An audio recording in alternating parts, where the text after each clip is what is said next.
Bonjour, je m'appelle Ségolène Durand, je suis pharmacien à l'Institut Paoli-Calmette depuis 13 ans. Je suis responsable de la pharmacovigilance sur l'établissement, c'est-à-dire la surveillance des effets secondaires des médicaments anticancéreux. Donc à ce titre, on a mis en place un programme à l'Institut que je vais vous expliquer dans un contexte particulier de la prise en charge des patients atteints de cancer. En effet, depuis plusieurs années maintenant, il existe beaucoup de traitements du cancer qui sont pris par voie orale, donc ça veut dire au domicile des patients. Et on voit bien aussi que la maladie est en train de devenir une maladie chronique, et tant mieux. Donc ça veut dire que les patients sont chez eux avec leurs médicaments qu'ils ont à prendre pour le traitement de leur pathologie. Dans ce cadre-là, nous, professionnels de santé, que nous soyons pharmaciens, médecins, infirmiers, etc., nous n'avons plus, entre guillemets, les patients sous la main pour gérer et voir avec eux leurs effets secondaires. Donc, dans le cadre de cette prise en charge et aussi dans le cadre d'une démarche de l'Institut Paoli-Calmette de démocratie sanitaire, c'est-à-dire de travailler en collaboration et avec les patients, de les impliquer dans leur prise en charge, on a mis en place ce programme d'autosurveillance. Qu'est-ce que ça veut dire? Ça veut dire que depuis 2011, les patients, dans toutes les pathologies, ont la possibilité de déclarer leurs effets indésirables lorsqu'ils prennent des traitements, et donc bien entendu dans le cadre des traitements du cancer.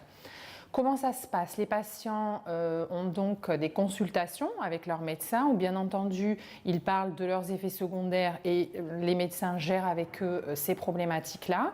Et dans ce cadre-là, on leur propose de déclarer ces effets secondaires. Ils ont l'aide de l'infirmier, ils se connectent directement sur le site de l'ANSM, qui est donc l'Agence nationale de sécurité des produits de santé, et ils saisissent et réalisent cette déclaration d'effets indésirables. Et pour vous donner déjà quelques chiffres, au niveau national, dans la base nationale de pharmacovigilance, depuis 2012, donc la première année où il a été possible pour des patients de déclarer des effets secondaires, il y a moins de 100 effets secondaires annuels déclarés par des patients dans cette base, plutôt autour de 50 et 75, même si ça va en augmentant.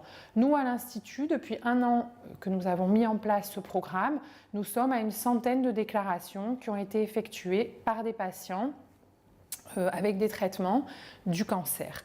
Donc c'est déjà un premier résultat qui est intéressant.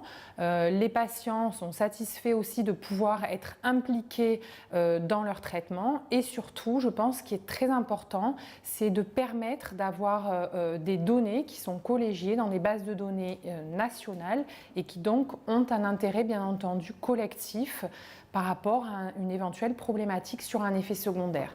La dernière chose que je voudrais dire par rapport à ça, c'est que bien entendu, l'objectif n'est pas de montrer et de mettre en évidence que des produits sont toxiques, mais c'est de rechercher l'information pour justement pouvoir visualiser les effets secondaires engendrés par ces traitements et avoir de l'information à ce sujet qui est malheureusement manquante en France et dans plein de pays, pas qu'en France, notamment sur les médicaments du cancer, par manque de déclaration et de notification aussi par les professionnels de santé. Donc nous avons aussi à travailler aux côtés des patients sur ce sujet pour améliorer aussi nos pratiques et donc être vraiment dans un échange avec le patient sur cette problématique-là. Il y a une phrase qui est souvent utilisée depuis qu'on a mis en place ce protocole, c'est les médecins supportent mieux la chimiothérapie que les patients eux-mêmes. Et je pense que c'est tout à fait significatif aussi de l'évaluation de ces effets indésirables sous traitement. Donc maintenant, à travers ce débat public, je pense qu'il faut qu'on montre et qu'on arrive à coordonner toutes ces énergies. Et je pense que le débat public en est la preuve, mais qui doit aussi, bien entendu, nous aider à avancer sur ces problématiques qui ne sont pas toujours évidentes et à une motivation globale de toutes les personnes intervenantes dans ce type de démarche, les professionnels de santé, les personnes décisionnaires et bien entendu les patients sans qui on ne peut pas du tout arriver à faire avancer ce type de programme.